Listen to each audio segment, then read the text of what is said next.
Chapter 40. When Catherine had woken up in the middle of the night, she had no idea where she was. So she screamed. She screamed and yelled and cried until the nurses came in to calm her down. They had said she was in a hospital, that she had been unconscious for several days. The last thing Catherine remembered was a fox breaking into her house.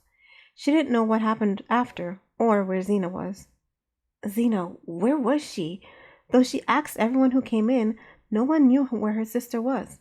She had even tried the communicator. Nothing. A weight fell in Catherine's chest. Her sister was gone. She'd never see her or Justin's Ridge or Mr. J.R. again. At the realization, tears came to her eyes. She sobbed and refused to be consoled, which is what she was doing now. She sat on a hospital bed with her knees drawn to her chest. She was alone. No one knew where she was. Not even she knew where she was. If only she had her scanner. There was a tap on her door. She looked up. Who would be knocking on her door, seeing as it was locked from the outside? Anyone who wanted to come in, came in. No need to ask for her permission. But the person seemed to be waiting for a response, so Catherine said, "Come." Her voice was scratchy from all the crying. "Hi, Catherine." A gray vixen peeked in. "Do you remember me?" All Catherine's ears dried in the heat of the rage washing over her. "You're the vixen from the computer store we went to. You lied about Zena to your boss. You—" She gasped as a new thought came to her. "You kidnapped me!" No, that's not true." Celeste waved her hands. On one of them was Catherine's favorite pink purse. "And you stole my purse!" "I was bringing it back to you." Celeste offered it to her. "They told me to hold on to it until you woke up." Catherine snatched the purse. She yanked it open to check its contents. Everything was there. Her compact with a plastic blush, her scanner, her new Gigi book, and her pack of lip gloss. She snapped the purse shut. "Everything's in there."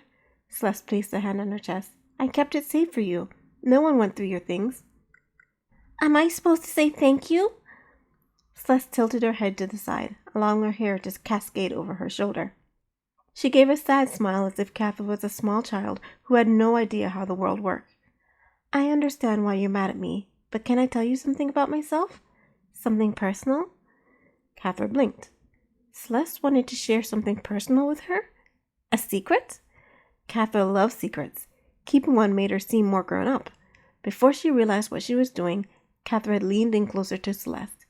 She had something inviting, soothing about her. With a smile that set Catherine at ease, Celeste sat on the bed beside her. "I was a slave," she said. "Really?" Catherine's eyes widened. "I belonged to a terrible man named Terence Claiborne." Celeste gripped her hands tightly. "He was evil, cruel, devious. I had to escape, even if it meant he'd kill me if he caught me. I risked everything to run away." "But how did you get a job if you were a slave?" "I met Max."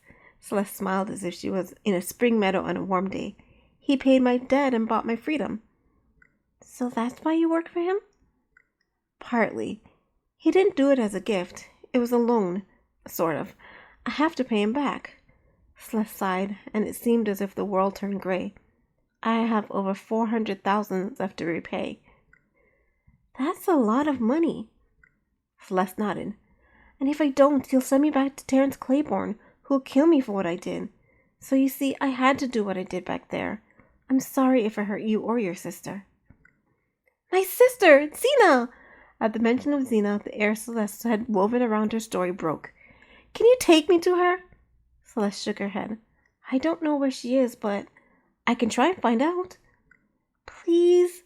Catherine clutched Celeste's hands, not afraid anymore. "Please find her." "I will, I promise." Celeste patted Catherine's hands. "But there's something I need from you first. Remember when I saw you in the computer store? You bought a book." "Uh-huh. It's a book of fairy tales. It tells a story and then details how scientists are trying to figure out the truth behind them. I'm in the middle of the story about silver foxes." "Silver foxes?" Celeste paused for a moment, her smile frozen. "The book is mine. It was supposed to be included in the box I picked up, but it got mixed up somehow. Please tell me where it is." Catherine clutched her purse to her chest. "But I'm not done with it yet, and I paid for it." "It belongs to Max, and he's mad he doesn't have it. If I don't get it back, he'll send me away and—" Celeste paused a moment, staring at her hands on her lap. In a moment, she looked up at Catherine, her eyes hard as emeralds. If he finds out you kept it from him, who knows what he'll do to your sister? You don't want to be the cause of her pain, do you? Catherine gasped. She shook her head. Then tell me where it is. Catherine took a shaky hand and pulled out the disc. You have it with you? Celeste gazed at it. Tears pooled in Catherine's eyes. The thought of Zena getting hurt because she wanted to read her book. Oh, Catherine, I'm sorry. The hardness in Celeste's face melted away. Look. She turned around, tiptoed to the door, and peeked outside. Listen, she said, her voice lowered to a whisper. I'll come back in 5 minutes. Why don't you finish your story? When I'll come back, I'll get the disc. But my sister, will Max... I won't tell.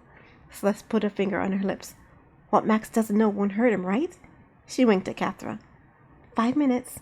Then she slipped out. Catherine didn't have the heart to read the story after Celeste left. Not if it meant Zena could get hurt.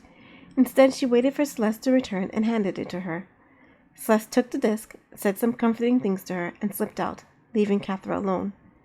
It was only after the door closed that the question dawned on Catherine. What if Celeste had played her somehow, manipulated the entire meeting to get Catherine help her find the disc she wanted? With a shudder, Catherine threw out the idea. She didn't want to believe she could be so easily swayed, or that someone could play on her emotions so readily. Besides, the thought of someone as innocent-looking as Celeste molding Catherine into whatever she wanted sent chills up Catherine's spine.